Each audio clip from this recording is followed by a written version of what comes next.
Olá, nós estamos aqui mais uma vez reunidos para uma entrevista do grupo de estudos interdisciplinares em teologia.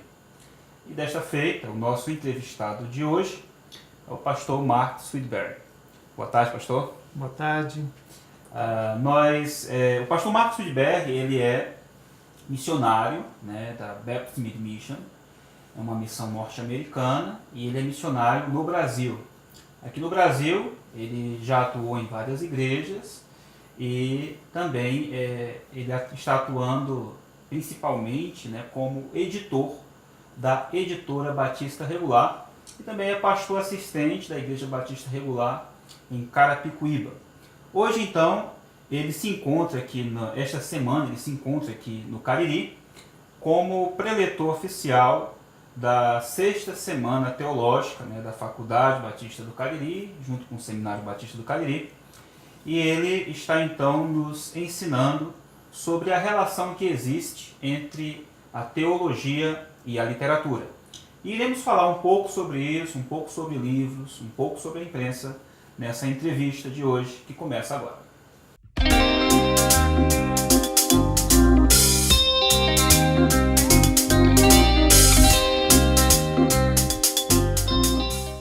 A nossa primeira pergunta, então, direcionada ao pastor Mark, é: pastor, qual é a relação entre beleza, bondade e verdade? A relação é unificada ou algumas coisas podem expressar somente beleza, outras somente bondade? Ou as três sempre estarão intrinsecamente unidas? Eu diria o seguinte, que primeiramente a gente tem que entender por que essas três qualidades sempre vão de mãos dadas. A razão é porque, especialmente em tempos medievais, eram percebidas como valores transcendentais e absolutos. Então, se você perguntasse por que você lê a Bíblia, por exemplo, e alguém desse a resposta, porque é a verdade, você respondeu a pergunta. Você não precisa dar mais nenhuma explicação, porque a verdade é um motivo para tentar alguma coisa. E a mesma coisa com bondade e a mesma coisa com beleza. Por que você fica admirando aquele quadro? Porque é um quadro belo. Logo, isso é uma resposta que satisfaz completamente a pergunta. Você não precisa de nenhum outro motivo para ficar admirando um quadro. Agora, a beleza por si só pode ser má. Por exemplo, você pode ter uma bela prostituta, por exemplo. Então, há uma relação entre essas três virtudes, e eu creio que a ordem é essencial. Primeiro a verdade, depois a bondade, depois a beleza. Ou seja, se a bondade contradiz a beleza, não é boa. Se a bondade contradiz a verdade, já cai por terra, não é uma coisa boa. Se a beleza contradiz tanto a verdade quanto a bondade, também não é bela. A beleza depende de também ir de mãos dadas junto com a verdade e a beleza. Nossa segunda pergunta para o pastor Mark estamos estudando literatura e sabemos que a literatura ela trabalha com a imaginação, com o imaginário. Perguntamos ao Senhor quais são os limites do uso da imaginação para o cristão. Ele pode utilizar essa imaginação, até que ponto ele pode ir ao lidar com a imaginação? Não creio que se pode limitar o uso da imaginação em si. O limite está na natureza da imaginação. Fala-se da imaginação de modo geral, que é a forma que nós aprendemos uma coisa nova, comparando isso com uma coisa que já conhecemos. Então, se eu falasse de um bicho que eu vou dar um nome em inglês só para deixar um pouquinho de mistério, um bicho chamado raccoon, eu dissesse para você, o raccoon, ele é um pouco maior que um gato caseiro, ele é peludo e quadrúpede, ele tem um focinho agudo, com máscara nos olhos e rodelas na cauda. Se você visse um raccoon andando por aí, que talvez você nunca viu, você reconhecer. Raccoon em português se chama guaxinim. Isso, guaxinim. A imaginação moral funciona na área da moralidade, mas antes de falar da imaginação moral, preciso falar da imaginação idílica, que é a imaginação que a gente usa para imaginar coisas que não existem. Por exemplo, ninguém, pelo menos hoje em dia, ninguém nunca viu um dragão, mas a gente tem como imaginar um dragão perfeitamente em nossa mente, não apenas pelas fotos e os desenhos que a gente vê, mas porque nós temos coisas com as quais comparar um dragão. Isso é a imaginação idílica. A imaginação moral funciona na esfera da moral, porque nós não sabemos como é uma virtude abstrata, como coragem, como amor, como lealdade. Nós só podemos conceber isso fazendo uma comparação com uma coisa específica. Fé é como Davi enfrentando Golias e dizendo: por que está todo mundo com medo desse cara? Ele desafiou o nosso Deus. Deus que... Veja que não é nem coragem que ele teve. Ele nunca sentiu medo, porque o Deus que me libertou do urso e do leão vai me libertar desse filisteu que ousou blasfemar contra Deus. Isso é fé. E histórias assim nos concretizam para nós virtudes abstratas. Você quer entender como é o amor, você olha para a cruz e outras histórias mais. Agora, existe também a imaginação diabólica. E há livros, inclusive eu estava procurando o nome de uma série. Eles fizeram um filme sobre o primeiro livro da série, é A Bússola de Ouro, Bússola Dourada, alguma coisa assim. Mas é de uma série escrita por um autor britânico, se não me engano, que defende o ateísmo e que vai contra o cristianismo. Então você lê uma obra de imaginação dessa, você vai criar em sua mente não só a imaginação errada, você vai criar amor pela coisa errada ou até amor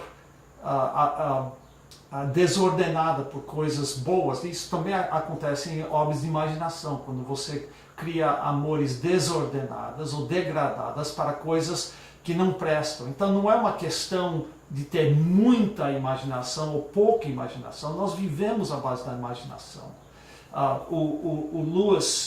C.S. Lewis dizia que a verdade, que a razão era o órgão da verdade, mas que a imaginação era o órgão do sentido. Você não consegue entender a verdade se você não consegue imaginar a verdade. O problema não... Ou seja, você não consegue nem comunicar com alguém se não usar a imaginação. Quer dizer, essa dicotomia entre o racional e o passional e a paixão é uma coisa que deva ser evitada?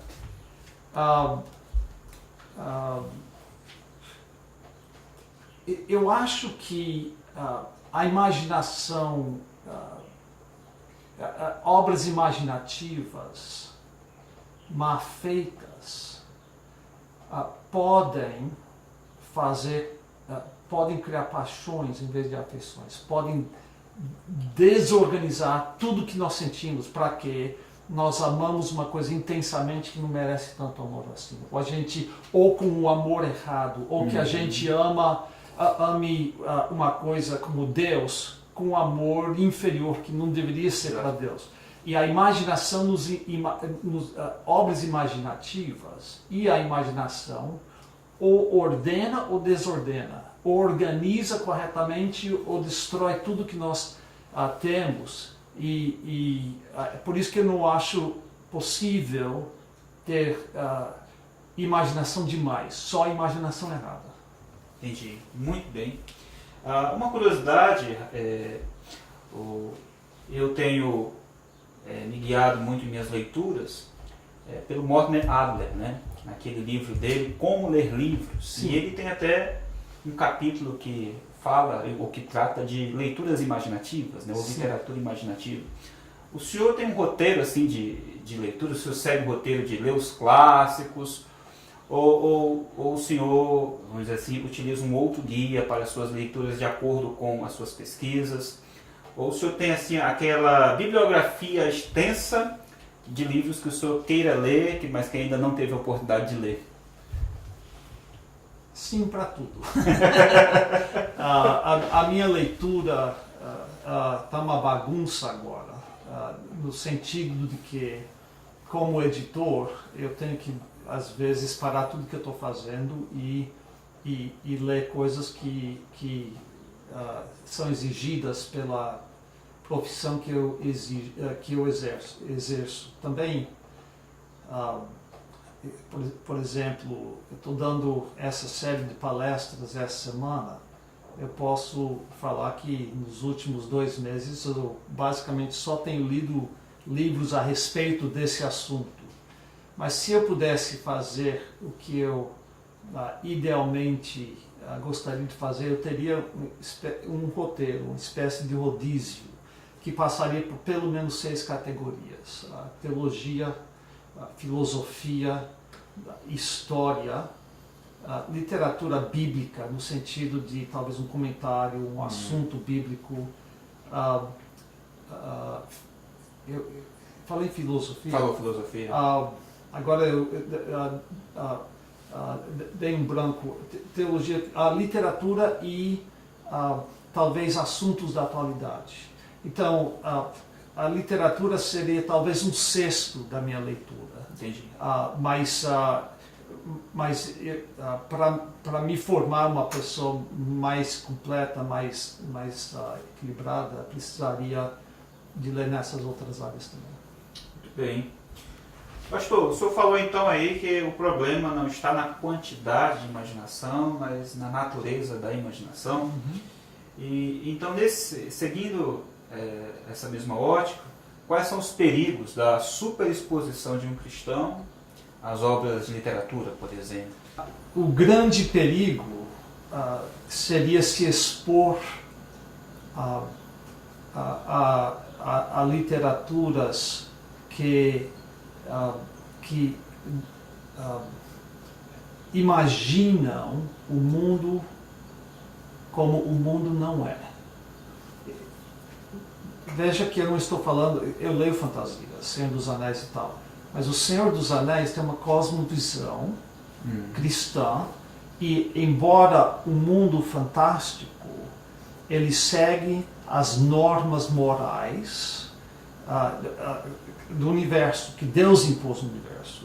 Então, mas existem, como esse que eu falei, a Bússola de Ouro, literaturas que desordenam, que confundem a ordem moral. Então, por exemplo, eu estou só falando de ouvir falar pelo relatório de outra pessoa, mas o relatório dele fez com que eu não lesse essa série. Eu sei que muitos leem Harry Potter, que são uma série de livros, e uma pessoa em quem eu confio, em cuja opinião eu confio, disse que o problema do Harry Potter não é a magia, mas o fato de que o lado bom e o lado mal empregam as mesmas ferramentas.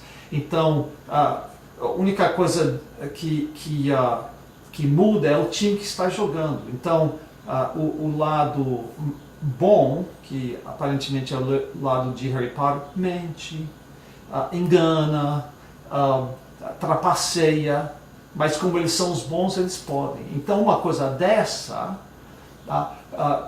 confunde o senso de moral. Então, o perigo é nos expor a coisas que desordenam a ordem moral que Deus estabeleceu sobre a terra e também que desordenam as nossas afeições, que fazem com que nós amamos coisas que não deveríamos amar, ou que nós denigrimos o nosso amor, que o amor que a gente começa a desenvolver é o amor errado para aquele objeto. Isso é uma ideia antiga, até a C.S. Lewis nesse livro que eu estava usando, A Abolição do Homem, trata disso, que antigamente os antigos viam que certos objetos mereciam uma certa reação. Então, por exemplo, uma cachoeira deveria ser chamada de sublime e não de bonito, porque bonito é a palavra errada, que a cachoeira é sublime. E qualquer literatura de imaginação que desordena os nossos sentimentos é perigoso. Então veja, eu acho que nós, batistas, sim, evangélicos e batistas seculares, nós pensamos pouco na imaginação, nos expomos muito pouco a obras imaginárias, e agora não fui eu, e nos expomos muito pouco às obras imaginárias, e quando nos expomos, não só na leitura, nos expomos a obras perigosas. Nós temos que trabalhar com a imaginação, mas temos que ter muito cuidado, porque a imaginação pode nos prejudicar. Nesse livro que o senhor apresentou agora há pouco, A Abolição do Homem, no final ele coloca, não sei se um apêndice, falando também da relação da moralidade no livro, no Tao, né? Parece-me então que Lewis ele consegue observar códigos morais em diversas obras de literatura, não necessariamente cristãs, né? Sim.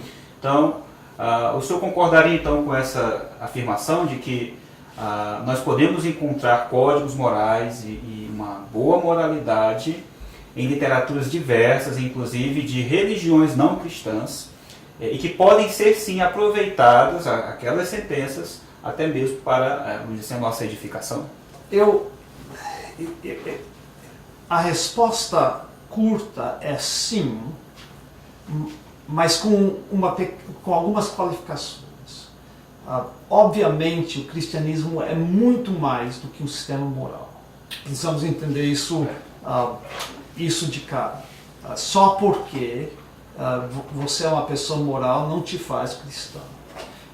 A segunda razão a segunda coisa que eu preciso colocar no livro, C.S. Lewis, que era conhecido como escritor cristão, ele estava tentando demonstrar que essa ideia de normas objetivas não é uma coisa apenas do cristianismo, mas é uma coisa de quase todas as culturas ao longo da história do mundo. Então ele pegou a palavra Tao, que é T-A-O, que vem do taoísmo. Ele não pegou isso para defender o taoísmo, mas para dizer que se você olhar todos os códigos morais ao longo da história da humanidade, você vai perceber que eles têm muito mais em comum do que diferenças. É que hoje em dia as pessoas estão tentando viver de acordo com um mundo subjetivo, que não tem certo e não tem errado. E o que acontece no mundo assim é a abolição do homem. Então, para se ter uma civilização organizada, para se ter a paz e uma vida organizada no mundo, precisa se reconhecer que existem padrões ou normas absolutas que vêm de fora. Ele só, ao colocar essa lista, ele só está mostrando que os cristãos não são os únicos que reconhecem essa verdade.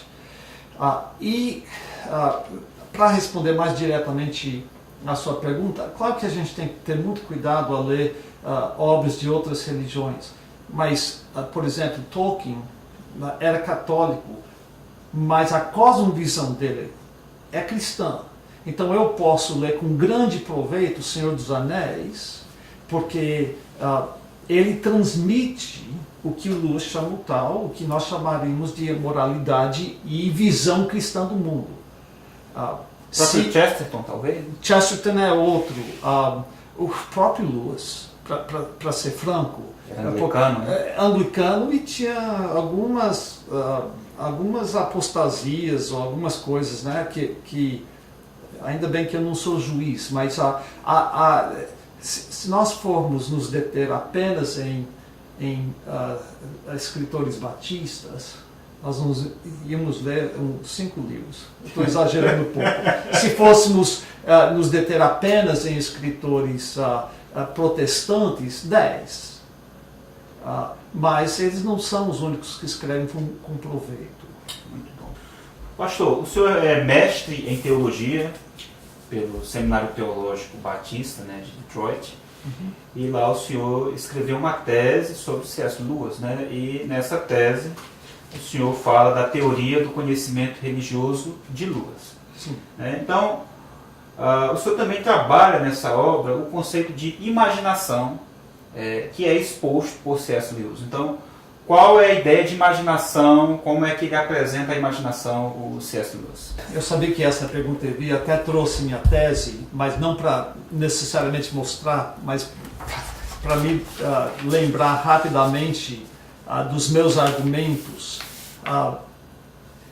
Como eu disse, o Lewis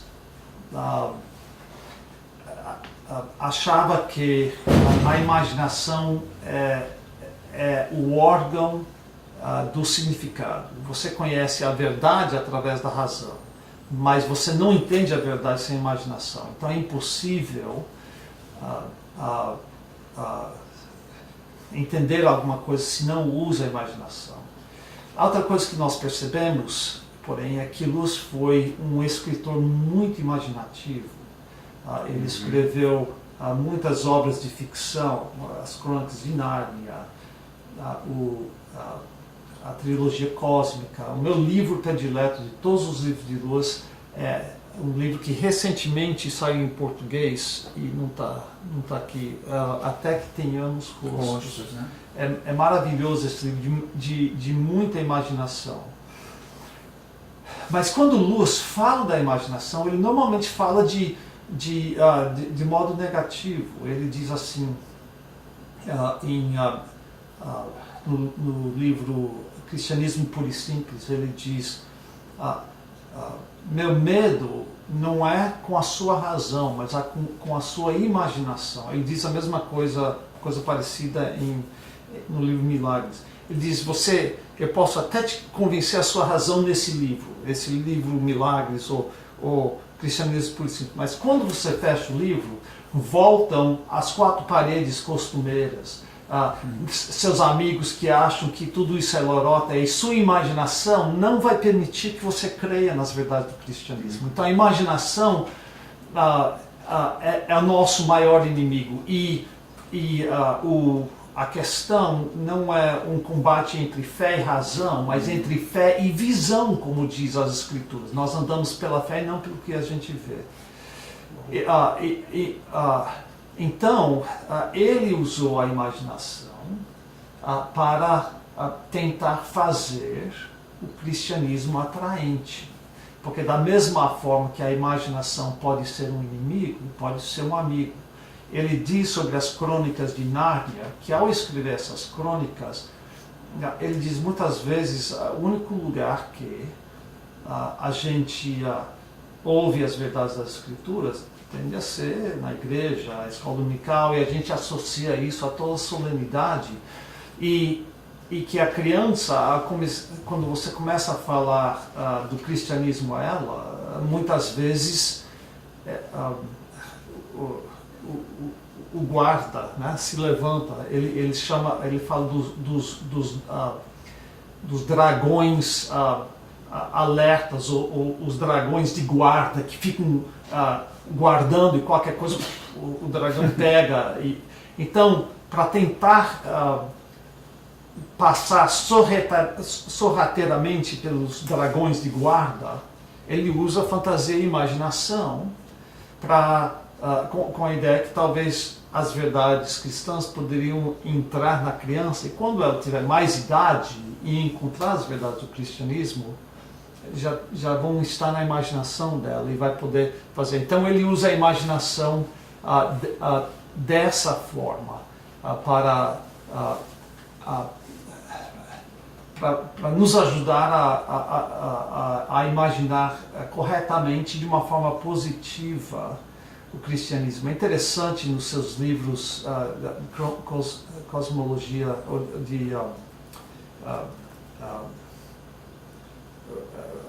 a trilogia cósmica, que são, ele viaja para Marte no primeiro, depois para Vênus no segundo, o terceiro ocorre na Terra, mas é tudo cheio dessas coisas. E uma coisa que as pessoas notam é que em muita literatura é o cristão que é um personagem chato, no sentido de não ser em 3D, de ser em 2D, é um personagem sem interesse, preconceituoso e tal. Mas em Lewis, o personagem cristão é um personagem interessante, profundo e tal. E ele inverte a história que normalmente é contada sobre viagem espacial. Normalmente, quando uma pessoa vai e faz uma viagem espacial, na ficção científica, eles encontram monstros. Em Lewis, ele imagina que nós somos o monstro, o ser humano, e que nós entramos em outros planetas para tentar corromper esses planetas. Lewis era, em algum sentido, fideísta? Eu creio que essa realmente é a categoria que eu colocaria ele. Como nós estamos falando agora como apologista. Ele não era, como muitos acham, racionalistas, mas fideístas. Ok. Quer que eu explique isso mais? Quero sim, com toda certeza.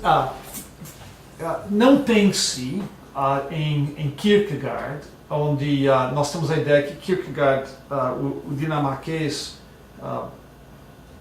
cria um salto no escuro. O Lewis até usa essa frase, mas ele quer dizer uma coisa diferente. Não é que você crê contrário à fé, contrário à razão, contrário às evidências. Ele diz repetidas vezes: não estou pedindo que ninguém crê no cristianismo se através do seu raciocínio, sua razão, você simplesmente acha que é contraditório. Ninguém pode crer contrário à razão. Mas ele tem um papel limitado para a razão. Ele se diz também racionalista, mas não racionalista na apologética, porque ele não cria que a razão poderia levar alguém à fé em Jesus Cristo. Aliás, ele não achava que existia qualquer argumento convincente que podia matar a charada. Nesse sentido, o senhor não crê que ele era um evidencialista? Nem evidencialista e nem racionalista, para usar, por exemplo, as provas teístas para convencer alguém do cristianismo, e nem evidencialista. Ele usava a razão quase de forma exclusivamente negativa. Por exemplo, ele mostrava para o naturalista que o naturalismo destrói a possibilidade de raciocinar. E se destrói a possibilidade de raciocinar, destrói o conhecimento. Então, usando os pressupostos do racionalismo ou do naturalismo, você não tem uma teoria satisfatória do conhecimento. Então ele usava a razão e ele carregava uma espada muito afiada de razão. Ele usava a razão para destruir as bases do ateísmo. Mas Deus só pode ser conhecido pela fé. Não fé contrária à evidência, mas fé numa coisa que você não pode ver. O salto no escuro e o fideísmo dele vem quando ele diz que a mesma... E a vantagem dele sobre os pressuposicionalistas, por exemplo, Van Til, é que embora Van Til não vai falar da fé, claro, mas ele fala muito em termos de pressuposto. E Luz fala que a fé numa proposição, por exemplo, Deus existe, é um tipo de fé, mas não é esta a fé cristã. Fé cristã é fé numa pessoa. Ele se converteu em duas etapas. Primeiro ao teísmo e depois, 2 anos mais tarde, ao cristianismo. Quando ele era teísta, mas ainda não cristão, ele escreveu para um amigo dele e disse: agora estou vendo se o cristianismo vai me adotar. Antes eu estou vendo para ver se eu vou adotar o cristianismo, mas agora eu entendo que eu não sou a única pessoa nesse jogo. Que eu pensava que eu estava jogando paciência, mas estou jogando poker. E isso significa que tem uma outra pessoa na jogada, e quando você está lidando com uma pessoa, se você dá um tapa na cara dele, ele pode dar um chute na sua canela. Né? Ele responde, ele revida. Se você empurra, ele empurra de volta. E a fé, o salto no escuro vem, que ele diz que Jesus Cristo pede a mesma confiança que um charlatão pediria para poder aplicar um golpe. Só que ninguém sabe com certeza, é só pela fé. Até o ateu está dando um salto no escuro, porque ele está apostando que não existe um Deus. E ele está acreditando nas promessas de um mundo materialista, mas se ele errar, ele vai sofrer eternamente no inferno. E o cristão é a mesma coisa. Não que nós não tenhamos razões para crer que o cristianismo é verdadeiro, mas a fé não é simplesmente acreditar em certas proposições, é colocar suas mãos, sua vida nas mãos de uma pessoa, essa pessoa sendo Deus. Amém. Pastor, ele tinha um grupo de amigos na Universidade de Oxford, né, que eram chamados de Inklings, né, não sei como é que é a pronúncia correta. Inklings. E dentre esses amigos estava lá o Tolkien, tinha alguns que eram ateus, havia teosofistas, o Tolkien católico.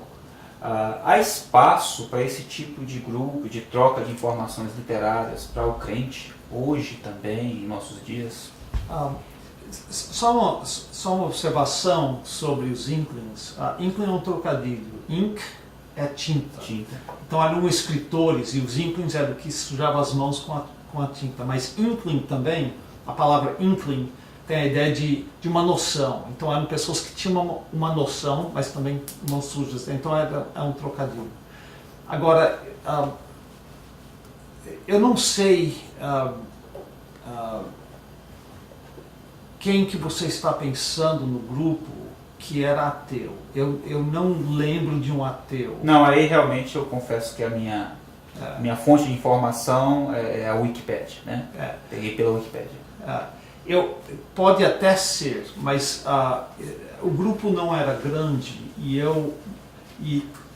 os nomes que eu conheço, nenhum deles era ateu. Agora, tinha teosofista. Mas para Luz, embora ele discordasse veementemente com o teosofista, que foi Owen Barfield, tinha outro também, o Barfield, E ele chamava isso de a grande guerra entre os dois. Eles discutiram isso para o resto da vida deles. Mesmo assim, para o Lewis, isso era uma visão, uma cosmovisão cristã. Tolkien tinha uma cosmovisão cristã.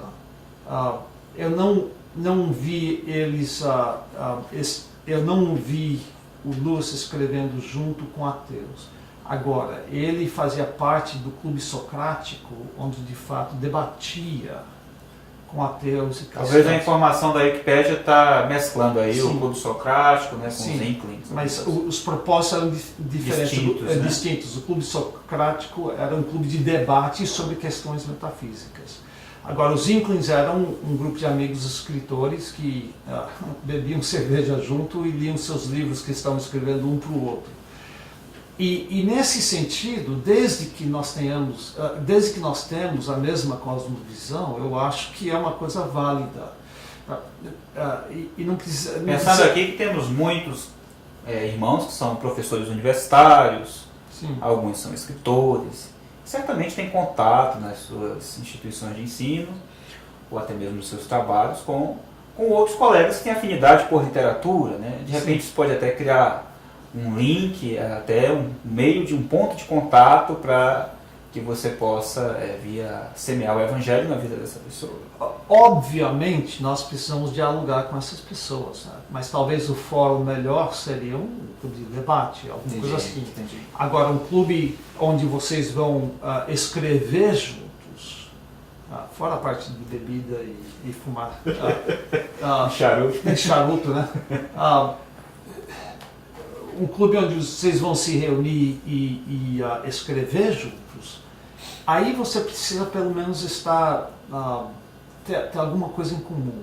Se você é materialista e naturalista e anti-Deus, não vai dar certo escrever junto com uma turma que é cristã, porque o intuito é diferente, os meios são diferentes. E tal. Então, eu acho que isso talvez limita um grupo de escritores. Talvez o meio de escritores protestantes, de repente, pudesse até haver alguém, por exemplo, um protestante que é especialista em teologia e um outro protestante também, e os dois têm desenvolvido temáticas similares. De repente eles podem se juntar e escrever um livro juntos, alguma coisa desse tipo. Sim, eu acho que precisamos de mais pessoas se reunindo e lendo juntos e escrevendo. Agora, os Inklings, cada um escrevia seu livro e liam em público e os outros criticavam. Isso tem que ser muito proveitoso. E veja que eu não teria problema com Lewis fazendo isso com Tolkien. Lewis protestante, Tolkien católico. Porque não estavam escrevendo lições de moral, estavam escrevendo literatura. Para falar um pouco sobre a Editora Batista Regular, né? Então a gente queria saber quais são então os projetos de publicação, as perspectivas de publicação, alguma curiosidade eu tenho, e alguns telespectadores também, quais seriam então assim os livros mais vendidos da editora e aqueles que o senhor, digamos assim, indicaria com mais apreço para quem está começando na fé cristã, um livro de teologia também que o senhor tem um apreço especial e gostaria de indicar, e também falar um pouco sobre o congresso da Editora Batista Regular que vai ocorrer esse ano. Nós somos limitados na editora pela nossa doutrina e nossa prática. Então isso limita um pouco o tipo de livro que nós publicamos. Tem muito livro que eu gostaria de ler em português e não tenho problema nenhum se alguém fizesse isso. Mas como nós somos a voz do movimento batista regular, nós temos que nos limitar a transmitir o que os batistas regulares creem e fazem. Então, nosso intuito é ajudar as igrejas a ouvir o que os batistas regulares creem e praticam e uma boa defesa dessas coisas. Esse é o nosso intuito, fazer a voz batista regular ouvida primeiro na igreja, através da igreja no lar, através da igreja no mundo e também no grande diálogo cristão que existe entre reformados, dispensacionalistas, batistas, de presbiterianos, metodistas, luteranos. Achamos que deveria ter um espaço para a voz batista regular no meio. Isso significa, na prática, que nós não estamos escrevendo livros apenas para batistas seculares, mas estamos escrevendo livros para todos os evangélicos que levem a Bíblia a sério. Uhum. E também estamos produzindo livros de diversos níveis. Para entrar no grande diálogo cristão, nós precisamos ter alguns livros acadêmicos. Para ajudar as igrejas a evangelizar, nós precisamos ter alguns livros de estudo bíblico e discipulado. Para ajudar na igreja, a gente precisa ter livros que tratam de criação de filhos, de problemas que a gente enfrenta na igreja, de como a igreja deve ser organizada, alguns mais acessíveis a pessoas que não têm seminário, por exemplo, uhum. e outros para ajudar os pastores a dirigir e liderar os seus rebanhos. Então, eu pedi, hoje à tarde, sabendo que vinha essa pergunta, uma lista dos livros mais bem vendidos esse ano. Todo ano muda, e alguns deles são, de fato, lançamentos. Mas achei interessante, o campeão de vendas esse ano, vendeu bastante mesmo, é um livro chamado Quando as Pessoas São Grandes e Deus é Pequeno. É um livro, eu recomendo, um livro maravilhoso fala sobre a tensão entre temer Deus e temer os homens. Nós tendemos a temer os homens quando deveríamos temer a Deus. Então é um livro excepcional. Alguns até, por exemplo, o Geolê, ele indicou esse livro, Sim. Não foi? Ele trabalha com resenhas, indicou o livro. Muita gente, Jonas Madureira indicou esse livro. Sim. E talvez é por isso que é campeão de vendas, mas é um livro muito, muito bom. O segundo é um livro fininho, chamado Poder Através da Oração. E também muito bom. E o terceiro é uma série de um estudo bíblico de preencher para evangelismo discipulado, chamado Ganho Um por Um. Sim, eu conheço. É muito bom. O quarto é Vivendo na Palavra, que é uma explicação do método indutivo da Palavra de Deus. O pastor Almir utiliza esse livro na cadeira de EBI, né, Estudo Bíblico Indutivo. Sim. Do Hendricks, né? Do Hendricks, é o clássico. Em quinto lugar, temos o comentário bíblico Moody, que não é um comentário acadêmico. E nem foi escrito pelo Moody. E foi publicado pela editora Moody nos Estados Unidos. É por isso que tem esse nome. Na verdade, nós produzimos ele nos anos 70 com o nome de... o título em inglês é Wycliffe, do John Wycliffe, que foi o personagem, e também não é dele, é escrito por um profissional, mas ele levou o nome dele porque foi ele que foi o primeiro a colocar a Bíblia na língua do povo na Inglaterra. E um dos primeiros. Mas na época, eu acho que os editores responsáveis, que não era eu na época, achavam que ninguém conhecia o Wycliffe, então colocaram Moody como nome. Mas é um comentário acessível para alguém que precisa de só uma ajudadinha quando está lendo a Bíblia, e não é muito profundo, mas é excelente para professores de EBD, e tudo rediagramado, bonito, capa dura, precisa ver. O próximo é um lançamento desse ano, A Verdade sobre as Mentiras. E o subtítulo é o papel insuspeito da tentação para a pessoa que você se tornará. E mostra. E é um livro também acessível e tal. E temos outros também. Agora, nós temos livros que quase... Eu posso recomendar sem medo de errar todos os nossos livros, mas há certos livros que por alguma razão não venderam bem, tão bem quanto a gente esperava, e me surpreende porque são verdadeiros tesouros escondidos, são segredos que ninguém sabe. Por exemplo, tem um livro sobre, especialmente para igrejas e pais, igrejas que têm o ministério infantil e pais de filhos, é chamado Crianças Firmadas na Rocha. Um sapatinho, um sapato na capa, né? Esse é o antigo, agora tem uma criança lendo, alguma coisa assim. Sim. Esse livro é tão bom, o capítulo sobre evangelização é o melhor capítulo sobre evangelização que eu já li em qualquer livro. E é para evangelismo de crianças, mas pode ser para adultos também. Além disso, ele tem uma coisa um capítulo chamado assim, Devolva. Devolva o quê? Devolva a criação de filhos aos pais. Nunca foi responsabilidade da igreja, é responsabilidade dos pais. Toda pessoa envolvida com o Ministério Infantil precisava ler isso. Nós temos 2 livros. Um vende mais ou menos, mas é escrito por um pastor sul-africano por nome de David Brain. E o livro que vende mais ou menos é um chamado Guardiões do Mal.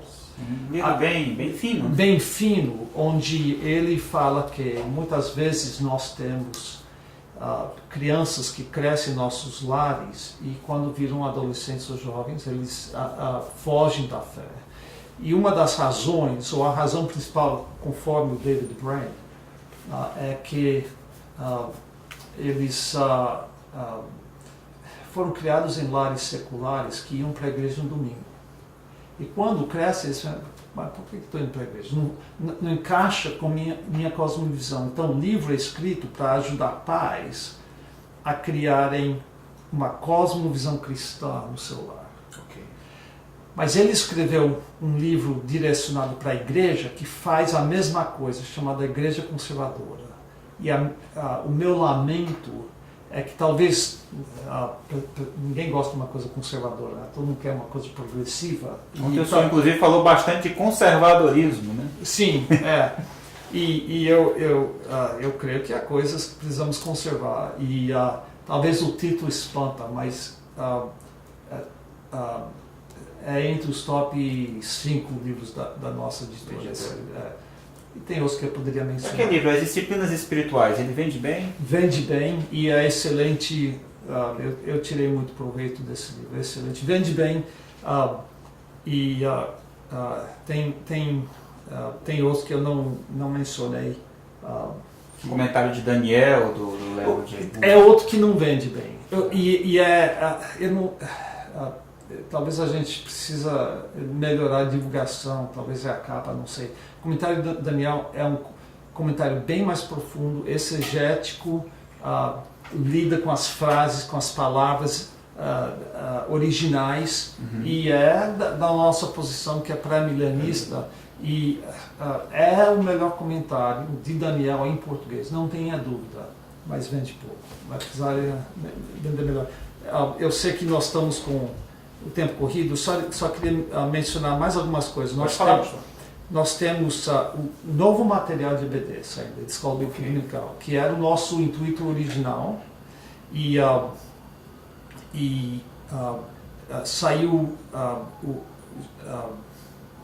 o currículo do primeiro trimestre para uma faixa etária, que é o pré-primário. Está tendo uma conferência teológica no Seminário Batista Logos, em São Paulo, e minha esposa foi e levou esse novo material porque tinha feito uma venda. Mas enquanto estava lá, esperando a pessoa pegar, estava ali na estante, passaram 3 ou 4 pessoas, 4 ou 5 eu acho, viu, mas que material lindo, eu quero. Se vocês vissem esse material, todo mundo iria querer. Esse é o primeiro de uma faixa etária. Até o final do ano estaremos lançando o resto. Ok. E você pode acessar o nosso site, que, se não me engano, é escolabiblicaebr.com.br. Vamos colocar no link da nossa entrevista. Sim. E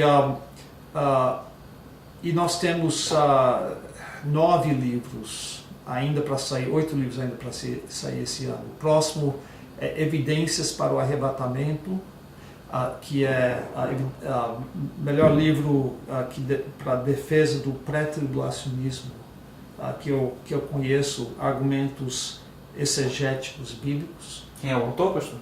É um editor, Hart, H-A-R-T é o sobrenome dele, e tem cada capítulo um escritor diferente.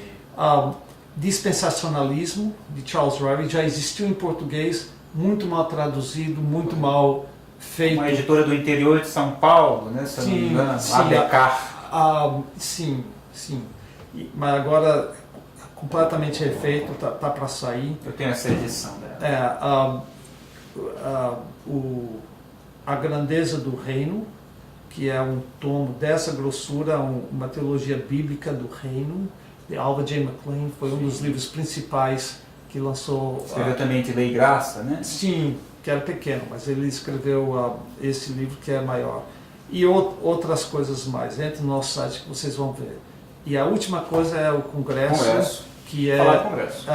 Que esse ano você pode acessar congressoebr.com.br e é dia 5 a 9 de novembro.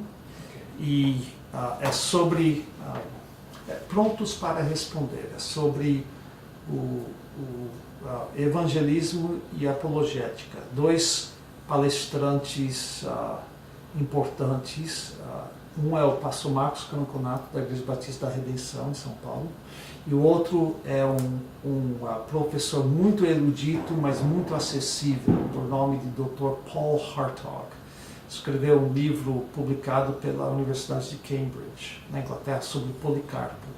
É respeitadíssimo em patrística no mundo inteiro, mas foi o professor predileto dos meus filhos no seminário. Tá bom. Pastor, muito obrigado pela sua atenção, pela sua disponibilidade nessa entrevista. Nós desejamos que o Senhor Deus o abençoe o seu ministério, abençoe a Editora Batista Regular. E agradecemos a você também pela sua audiência. E na próxima programação, se Deus quiser, traremos mais notícias, mais informações sobre o protestantismo, a Igreja Batista e os batistas regulares no Brasil. Muito obrigado. Obrigado.